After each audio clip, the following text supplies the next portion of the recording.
ETF index mutual funds నేర్చుకుని stock మార్కెట్లో రాణించాలనుకుంటున్నారా? వెంటనే ఈ నెంబర్కి కాల్ చేయండి. హాయ్ హలో నమస్తే, welcome back to our channel. ఈరోజు మనతో ఉన్నారు స్టాక్ మార్కెట్ అనలిస్ట్ అయిన సుందరం రెడ్డి గారు. సార్తో మాట్లాడదాం. నమస్కారం సార్. నమస్తే సార్, గవర్నమెంట్ ఏవైతే ఫ్రీ బీస్ ప్రొవైడ్ చేస్తుందో, ముఖ్యంగా తెలుగు రాష్ట్రాలు చూసుకుంటే ఇక్కడ ఉమెన్కి ఫ్రీ బస్ అని కానీ, లేకపోతే ఇంకా మంత్లీ ఇంత అమౌంట్ అని చెప్పేసి ఫేర్ ప్రొవైడ్ చేయడం కానీ, ఇవన్నీ కూడా వాళ్ళని ఫైనాన్షియల్గా ఎంపవర్ చేయడానికి ఫుల్ ఆపోజిట్గా చేస్తున్నాయని చెప్పేసి కొంతమంది వాదన. దీని కారణంగా ఇండియన్ ఎకనామీ కూడా నష్టపోతుందని మరి కొంతమంది వాదన. సో దీనిపై మీ స్పందన ఏంటి? ఇది ఈ మధ్యకాలంలో ఈ ఫ్రీబీస్ ఎక్కువైపోతున్నాయండి ప్రతి స్టేట్లో కూడా. లేటెస్ట్ ఎగ్జాంపుల్ చెప్పాలంటే మహారాష్ట్రలో ఇప్పుడున్న సిండే గవర్నమెంట్ వాళ్ళు అనౌన్స్మెంట్ చేశారు. ప్రతి ఉమెన్ కూడా 1500 రూపీస్ అండ్ ఫార్మర్స్కి కొన్ని వేవర్స్ ఇలాంటివన్నీ అనౌన్స్ చేశారు. ఇప్పటికే మనం ఇండియాలో చూసుకుంటే తమిళనాడులో ఉంది ఇలాంటి స్కీమ్స్, ఆంధ్రప్రదేశ్లో ఉంది, కర్ణాటకలో ఉంది, మధ్యప్రదేశ్లో ఉంది, వెస్ట్ బెంగాల్లో ఉంది, అస్సాంలో ఉంది, హిమాచల్ ప్రదేశ్లో ఉంది, ఢిల్లీలో ఉంది, పంజాబ్లో ఉంది, తెలంగాణలో ఉంది. ఆల్మోస్ట్ ఇండియాలో ఆల్మోస్ట్ 12 స్టేట్స్ వరకు కూడా ఇలా ఉమెన్స్కి 1500 లేదా ఫ్రీ బస్ కానీ ఇలాంటి బోల్డ్ అన్ని ఫ్రీబీస్ ఉన్నాయి అనమాట. ఇవి కాకుండా ఆల్రెడీ సెంట్రల్ గవర్నమెంట్ వాళ్ళు ఇవి రన్ చేస్తూనే ఉన్నారండి. Like free food programme almost 81 కోట్ల మందికి ఫ్రీగా ఫుడ్ గ్రైన్స్ ప్రొవైడ్ చేస్తున్నారు నెక్స్ట్ 5 years కూడా. 81 కోట్ల మందికి ఆహార భద్రత కింద. అండ్ ఇన్సూరెన్స్ 50 కోట్ల మందికి ఇన్సూరెన్స్ భద్రత ఇచ్చారు. అలాగే ఫార్మర్స్కి ఇన్కమ్ సపోర్ట్ కానీ లేదా రూరల్ ఎంప్లాయ్మెంట్ గ్యారంటీ కింద 24 కోట్ల మందికి కూడా ఇవి స్కీమ్స్ ఇస్తూ ఉన్నారన్నమాట. ఇట్లా ఫర్టిలైజర్స్కి అండ్ ఉమెన్ ఎంపవర్మెంట్ కానీ అండ్ హెల్త్ కేర్ కానీ ఫుడ్ సెక్యూరిటీ బిల్ అని చెప్పేసి లక్షల కోట్ల రూపాయలు సబ్సిడీతో మన ఇండియన్ గవర్నమెంట్ స్పెండ్ చేస్తూనే ఉందండి. ఇవి కాకుండా ఈ మధ్య కొత్త ట్రెండ్ ఏంటంటే ఎలక్షన్లో గెలవడం కోసం ప్రతి స్టేట్ గవర్నమెంట్ కూడా అన్ని ఫ్రీ, ఇల్లు free and bus free and అది ఫ్రీ అండ్ ఇది ఫ్రీ మొత్తం ఇలా చేసుకుంటూ వెళ్ళిపోతున్నాడు. ఎందుకు ఇట్లా ఫ్రీ తోటి నిజంగా జనాలకి ఎంపవర్మెంటు అంటే లివింగ్ స్కిల్స్ పెరుగుతున్నాయా, లేకపోతే వాళ్ళని సోంబేరిగా తయారు చేసేసి ఇంకా ఫర్దర్ ఎకానమీని ఇంకా కిందకి డ్రాగ్ చేస్తున్నానా అనేది చెప్పడం కష్టం. ఎందుకంటే డైరెక్ట్ క్యాష్ ట్రాన్స్ఫర్స్ కానీ సబ్సిడీస్ కానీ నిజంగా ఇండియాలో మాత్రమే ఉన్నాయి, ప్రపంచవ్యాప్తంగా ఎక్కడా లేదంటే అన్ని చోట్ల ఇదే ఇష్యూ అండి. ఇప్పుడు మనం రీసెంట్గా ఫ్రాన్స్లో ఎలక్షన్స్ జరిగినాయి. ఫ్రాన్స్లో జరిగిందండి. అండ్ ఉన్న గవర్నమెంట్లన్నీ కుప్పకూలిపోయింది. ఇప్పుడు అక్కడ గవర్నమెంట్. బ్రిటన్లో ఎలక్షన్ జరిగినాయి, అక్కడ ఉన్న గవర్నమెంట్ కుప్పకూలిపోయింది. బ్రెజిల్లో అంతకుముందు జరిగింది, అక్కడ ఉన్న గవర్నమెంట్ కుప్పకూలిపోయింది. ప్రపంచంలో ప్రతి చోట కనపడే విషయం ఏంటంటే ఉన్న గవర్నమెంట్లన్నీ కుప్పకూలిపోతున్నాయి. రేపు కెనడాలో జరగబోతుంది నెక్స్ట్ ఇయర్ ఎలక్షన్స్, అక్కడ కూడా ఉన్న గవర్నమెంట్ కుప్పకూలిపోబోతుంది. అంటే ఆర్థిక సంక్షోభం అనేది నెక్స్ట్ అప్కమింగ్ ఒక నెక్స్ట్ ఇప్పుడు ఫ్రాన్స్లో ఏం జరిగిందంటే ఈ ఆహారం రేట్లు పెరగటాలు, ఎనర్జీ రేట్లు పెరగటాలు, ఫ్యూయల్ రేట్లు పెరగటాలు, రెంట్, వాటర్ బిల్లు కూడా పెరగటాలు, వీటన్నిటితోటి ఏంటంటే జనాలు కోపంగా ఆపోజిట్ పార్టీలకు ఓట్లు వేస్తున్నారు వాళ్ళు. అంటే వీళ్ళు ఎలక్షన్స్లో ఒక పార్టీ ఇంకో పార్టీకి పోటీ పట్టాలి. ఇక్కడ ruling government versus inflation fighting అనమాట ఇది. జనం అందరేమో ఇన్ఫ్లేషన్ కింద వచ్చే కొత్త గవర్నమెంట్ వాళ్ళు తగ్గిస్తారేమో అని చెప్పేసి వాళ్ళకల్లా వెళ్తున్నారు. ఇప్పుడు ఎవరైతే ఈ ఫ్రాన్స్లో రేట్లు గ్యాస్ కట్లు తగ్గిస్తూ ఉన్నారు, గ్యాస్ రేట్స్ ట్యాక్స్ రేట్లు తగ్గిస్తూ ఉన్నారు, అండ్ వేజెస్ హైగా పెంచుతూ ఉన్నారు, అండ్ ఎర్లీ రిటైర్మెంట్ కోసం మేము సపోర్ట్ చేస్తూ ఉన్నారు, అందుకని ఓట్లన్నీ వాళ్ళు అట్టేశారు. ఇప్పుడు ఉన్న గవర్నమెంట్ మ్యాక్రాన్ వాళ్ళు రిజైన్ చేయబోతున్నాడు ఫ్రాన్స్లో. లేటెస్ట్ జరిగింది అది. అంతకుముందు ఈవెన్ లండన్లో కూడా అండి, బ్రిటన్లో కూడా ఎలక్షన్స్ జరిగినాయి. అక్కడ కూడా health care, inflation, economy, immigration and housing issues ఇష్యూస్ తోటి అక్కడ జరిగింది. ఉన్న గవర్నమెంట్ ఓడిపోయింది అక్కడ 10 years తర్వాత. ఓకే, నెక్స్ట్ కెనడాలో నెక్స్ట్ ఇయర్ ఎలక్షన్ జరగబోతుంది. అక్కడ కూడా cost of living, inflation and ఇళ్ళ రేట్లు బాగా పెరిగిపోవటం అండ్ ఇమిగ్రేషన్ బీభత్సం పెరగడం వల్ల వచ్చిన ఇష్యూస్, వీటన్నిటి వల్ల అక్కడ కూడా మొన్న ఎలక్షన్ జరిగినప్పుడు చిన్న ఎలక్షన్స్లో స్ట్రాంగ్గా రూలింగ్ గవర్నమెంట్ ఉన్న ఏరియాలోనే చాలా దారుణంగా ఓడిపోయారు. మన చిన్న ఎలక్షన్ జరిగినాయి ఆ ప్లేస్లో అనమాట. దాని మీనింగ్ ఏంటంటే నెక్స్ట్ ఎలక్షన్లో మెయిన్ ఎలక్షన్స్లోనే రూలింగ్ గవర్నమెంట్ పడబోతుందని చెప్పేసి క్లియర్గా అర్థమవుతుంది అనమాట. అలాగే ఇప్పుడు అమెరికాలో ఎలక్షన్ జరగబోతుంది రేపు నవంబర్లో అండి. అక్కడ కూడా మెయిన్ ఇష్యూ ఇన్ఫ్లేషనే. అక్కడ ఇన్ఫ్లేషన్ అనేది టాప్ ఇష్యూ అనమాట.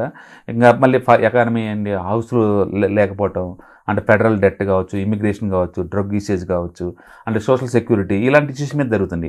అంటే ప్రపంచవ్యాప్తంగా ఒక ఇష్యూ అయితే క్లియర్ కనపడుతుంది. ఈ ఇన్ఫ్లేషన్ ఎక్కువ అవటంతో ఆహారం భద్రత లేకపోవటం వల్ల, వస్తువుల రేట్లు బీభత్సంగా పెరగటం వల్ల ఎఫెక్ట్ అయిన లైఫ్లు ఉన్న గవర్నమెంట్కి ఎదురు తిరుగుతున్నాయి.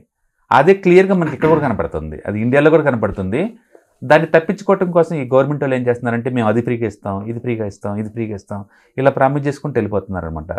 దీనివల్ల నిజంగా దేశానికి మంచి జరిగిద్దా చెడ్డ జరిగిద్దా అని చెప్పేది అంటే చరిత్ర చూసుకుంటే మనకు అర్థం అవుతుందండి. అండ్ ఎక్కువసార్లు మిస్యూజ్ అవుతాయి ఇలాంటి స్కీమ్స్. బట్ అదే టైంలో సోషల్ రెస్పాన్సిబిలిటీ అనేది గవర్నమెంట్ యొక్క ప్రైమరీ రెస్పాన్సిబిలిటీ.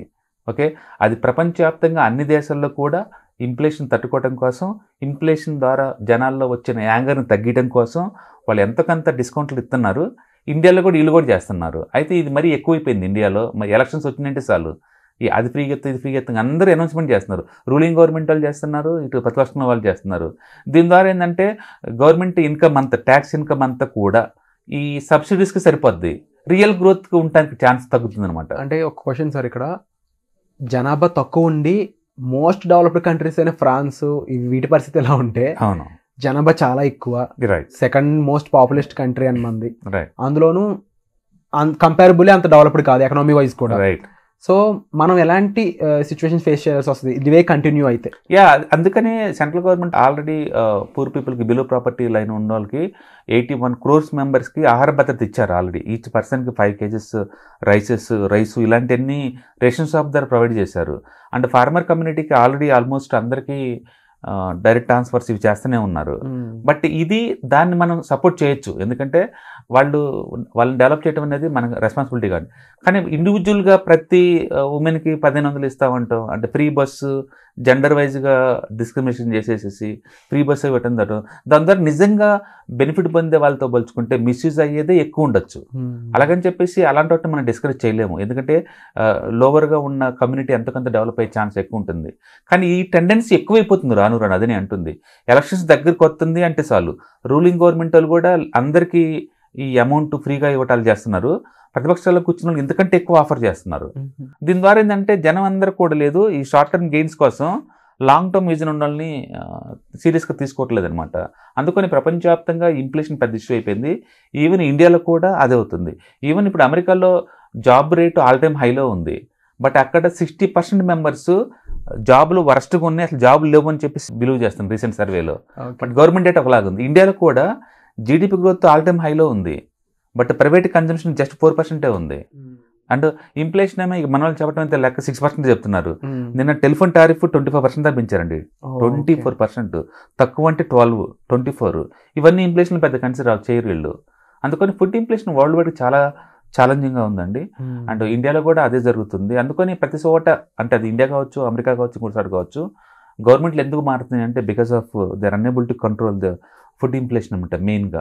కొంతవరకు ఆ ఏరియాలో మనం ఎంకరేజ్ చేయొచ్చు, కానీ బట్ ప్రతి ఒక్క దానికి ఇలా ఫ్రీగా ఇచ్చుకుంటూ పోతే ట్యాక్స్ మనీ అంతా ట్యాక్స్ ప్లేయర్స్ అందరూ చాలా పెయిన్గా ఫీల్ అయ్యే ఛాన్స్ ఎక్కువ ఉంది. దాని బదులు ఏదన్నా ప్రొడక్టివిటీ ఇంక్రీజ్ అయ్యేలాగా చూసుకుంటే బెటర్. బట్ అదే టైంలో మనం ఓల్డ్ ఏజ్ పెన్షన్ స్కీమ్ లాంటి వాటి మీద మనం సెటిల్ వేయలేము, ఎందుకంటే అది రియల్గా వాళ్ళకి యూజ్ అవుతుంది కాబట్టి. సో ముఖ్యంగా ఇలాంటి విషయాలపై ఇంకా ఎంతో అవగాహన కావాలి సార్. అండ్ ఫ్రీబీస్ సంబంధించి చాలామంది అప్పట్లో కొంచెం ఆపోజిషన్ పార్టీస్ చెప్పినా కూడా కొంతమంది వినకుండా సేమ్ ఏవైతే ఉన్నాయో ఫ్రీబీస్ అనేవి పెంచుకుంటూ పోతున్నారు. అది ఎలా అయిపోయిందంటే ఒకప్పుడు మనందరికీ కూడా ఈ టర్మ్ వాళ్ళకి మాత్రమే ఇవ్వాలి, ఒక బిలో పవర్టీ లైన్ వాళ్ళకి మాత్రం ఇవ్వాలి అనేది కాస్త ప్రతి ఒక్కరికి ఇవ్వాలి అనే ఒక కామన్ ఎజెండా ఎప్పుడైతే వచ్చేసిందో, ఆ ఎజెండా దాన్ని ఫుల్ఫిల్ చేయట్లేదు, సాటిస్ఫై చేయట్లేదు, ఎక్స్ట్రాగా నష్టపోతున్నాము. సో ఈ క్లారిటీపై చాలా మంది స్పందించాల్సిన అవసరం కూడా ఉంది. డెఫినెట్గా అండి. కాకపోతే ఒకటి, పబ్లిక్ ఎప్పుడు చాలా ఇంటెలిజెన్స్గా ఉంటారండి, మనం అనుకున్నంత ఇన్నోసెన్స్గా అయితే ఉండరు. ఎగ్జాంపుల్ కింద ఈవెన్ తెలంగాణ తీసుకోండి, లేదా ఆంధ్రప్రదేశ్ తీసుకోండి. ఆంధ్రప్రదేశ్లో లాస్ట్ గవర్నమెంట్ వాళ్ళందరూ ప్రతి ఇంటికి ఏదో ఒక రూపంలో బెనిఫిట్ ఇస్తూనే ఉన్నారు. అది ఓల్డ్ ఏజ్ వాళ్ళకి 2000 లేదా 3000 రూపీస్ కావచ్చు, విడోస్కి 5000 కావచ్చు, లేదా డిజబిలిటీ ఉన్న వాళ్ళకి 5000 కావచ్చు, రైతులకి 10,000 కావచ్చు, ఇస్తూనే ఉన్నారు. ఈచ్ హౌస్కి బెనిఫిట్ పొందుతూనే ఉన్నారు. 5 సంవత్సరాలు అమౌంట్ తీసుకున్నారు గవర్నమెంట్ దగ్గర నుంచి. ఎలక్షన్కి వచ్చే లోపల ఆపోజిట్గా ఇస్తారు. దాని మీనింగ్ ఏంటంటే దే వాంట్ గ్రోత్ ఆల్సో. అందుకని బ్లైండ్గా జనాలకి ఏదైనా నువ్వు డబ్బు ఇచ్చినంత మాత్రం గొర్రెల్లాగా నీవంటే తిరుగుతారని అనుకోవద్దు. ఆ టైమ్స్ అనేవి వెళ్ళిపోయాయి. డెఫినెట్గా. అంటే వాళ్ళు కూడా బ్యాలెన్స్గా థింక్ చేస్తున్నారు. వాళ్ళకి పర్సనల్గా ఇలాంటి బెనిఫిట్ కావాలి, బట్ అట్ ద సేమ్ టైంలో ఓవరాల్ గ్రోత్ కూడా ఉండాలి, అవి కూడా చూసుకుంటున్నారు వాళ్ళు. సో అందుకని మనం దీనివల్ల నెక్స్ట్ 20-30 years వల్ల ఎంత దూరం ట్రావెల్ చేస్తాయి, దీని ద్వారా నిజంగా వాళ్ళ పబ్లిక్ ఎంపవర్మెంట్ అవుతుందా, లేకపోతే ఇంకా లేజీగా తయారు చేస్తారనేది ముందు ముందులో టైం చెప్పాలి మనకి. Very true sir. Thank you so much sir. Right sir. Suman టీవీలో మీ పర్సనల్ అండ్ బిజినెస్ ప్రమోషన్స్ కోసం కింది నెంబర్కి కాంటాక్ట్ చేయండి.